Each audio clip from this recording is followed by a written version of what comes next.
સાબરકાંઠા જિલ્લાના પ્રાંતિજ તાલુકામાં હાથમતી કેનાલમાં ગંભીર બેદરકારી સામે આવી છે।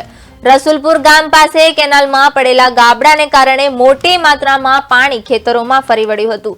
આ ઘટનામાં લગભગ 70-80 વીઘા જમીનમાં કરાયેલા બટાકાના વાવેતરને નુકસાન થયું છે, ત્યારે હાથમતી કેનાલમાં ગાબડાથી ખેડૂતોને મોટા પાયે નુકસાન થયું છે।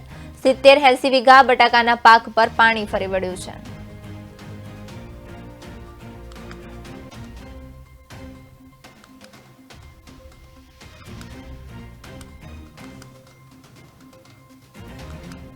કેનાલમાં મોટું ગાબડું પડ્યું, જે કેનાલ ખાતાની બેદરકારીના લીધે જેસીબીથી કામ ચાલતું હતું, પણ સંપૂર્ણ કામ રિપેરિંગ ના કરવાથી અને પાણીનો ફૂલ ફોર્સથી આવવાથી ગામના લગભગ 70-80 વીઘા જમીનની અંદર પૂરેપૂરું બટાકાની ખેતી થાય છે, ત્યાં પાણી પુષ્કળ ભરાઈ ગયું અને સંપૂર્ણ બટાકા ફેલ જ છે।